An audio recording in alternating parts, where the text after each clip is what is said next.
After laying down a clunky but promising foundation with its first UFC game in 2014, EA Vancouver has done a respectable job of iterating and improving on each new entry over the last 6 years. In keeping with that tradition, EA SPORTS UFC 4 focuses on making its many complex systems a little less intimidating for newcomers without ever taking away from the depth of its multi-layered combat, most notably with a new grapple assist system and a much improved career mode. Some of the larger ambitions of career mode fall a bit flat, and the ground game still feels like it could use some work, but all things considered, UFC 4 is a win for MMA fans.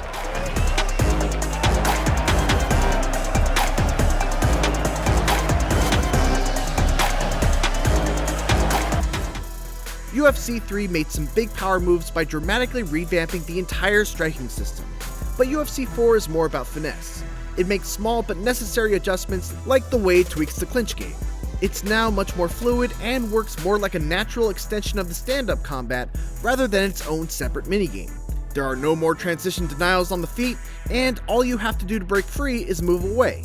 With this new system, you can very organically go from strike to clinch, and from there decide whether you want to attack the head, attack the body, or push the opponent up against the cage. For some fighters, you can even go for a standing submission a la John Jones vs. Lyoto Machida. He got it, John. Oh, he got it done, absolutely. He finishes his opponent by way of submission. The other big change this time around is with submissions, which have actually been split into two different types of minigames, one for chokes and one for joint submissions. Both minigames are essentially a race to be the first to either fill up the submit meter or the escape meter. Erratically spinning the stick or mashing the buttons makes the defender's bar bigger, rewarding more careful and thoughtful cat-and-mouse style mind games than prior iterations. Also, you can now do a freaking Von Flue choke by countering a guillotine. I know if you don't follow MMA, you probably don't have any idea what that means, but trust me, it's awesome. And it provides a nice risk-reward balance for those attempting a submission while on their back. Finally, EA Vancouver has also introduced a grapple assist system for those who might not know their full guards from their half guards, their side controls from their full mounts, or their rubber guards from their mouth guards.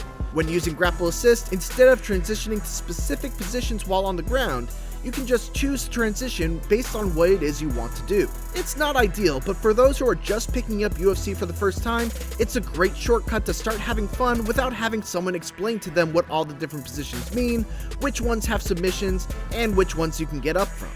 Of course, you can also choose to play with a legacy control scheme or a new hybrid that combines the two, allowing you to transition to specific positions with the right stick and use the more general assist transitions with the left stick, which is a nice compromise. Outside of those big changes and a couple of small control adjustments, the gameplay in UFC 4 is largely the same as UFC 3, which for the most part is fine. That said, the ground game still feels largely unsatisfying in UFC 4. Ground and pound strikes still lack impact. The guessing game of transitions and transition denials is still incredibly unintuitive without the guide arrows, which are removed in online play regardless of whether you're playing casually or in ranked.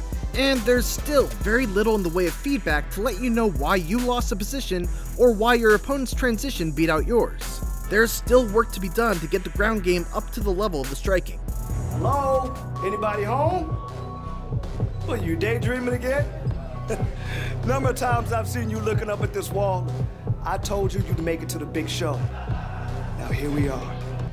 UFC 4 successfully treats its career mode as an introduction to get new players very quickly up to speed with the basics.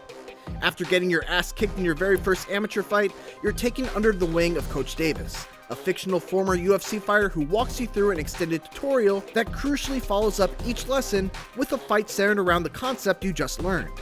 After that, it's very much like UFC 3. You get a fight offer, you choose how to spend your 100 weekly points leading up to it, and then you fight. The best new change this year is in the fighter evolution system that improves your moves the more you use them, letting you craft a fighter that truly feels unique to your style. There's a lot of stat building and decision making that takes place in between fights, but thankfully it's all time well spent, because you really do see the effects of your training paying off. It also helps that the training itself is fun, since it's mostly 2-minute sparring sessions, even if it's a little too easy to knock your training partners out cold. Hey, it's starting to fall apart.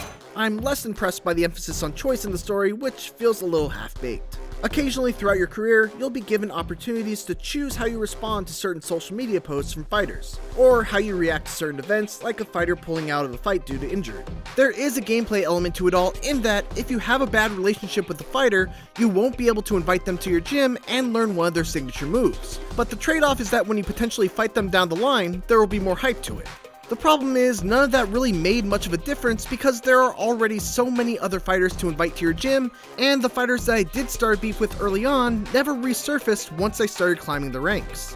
A big historical problem for the UFC series has been the unpredictable difficulty spikes once you get into title contention, which is thankfully not an issue in UFC 4.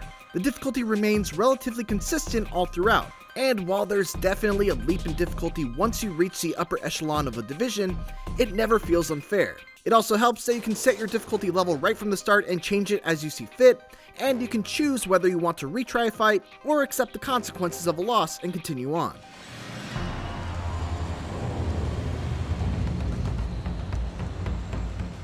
So here's some good news. UFC 4 removes the sleazy microtransaction-driven Ultimate Team mode, and even though it doesn't replace it with anything nearly as substantial, there are at least a couple of fun new stages that are refreshingly different. There's a new backyard arena that feels especially fitting for cover athlete Jorge Masvidal, along with a very Bloodsport-inspired Kumite arena. There's also a new Blitz mode that features a rotating rule set that changes every few hours, which is a fun idea and a nice distraction from the more hardcore online modes. And they got Daniel Cormier to replace Joe Rogan on commentary. John, don't you come to me without a combo. I want the whole platter. Give him the whole platter, young man. Put some punches together. Lastly, while UFC 4 still looks pretty good, it's a little disappointing to see that so little has changed in the last 6 years. While there are a few new animations added into the mix, these are largely the same takedowns, slams, and strikes that we've seen before. There's a little bit more face deformation, but knockouts are still lacking a certain magic that the Fight Night series captured a console generation ago.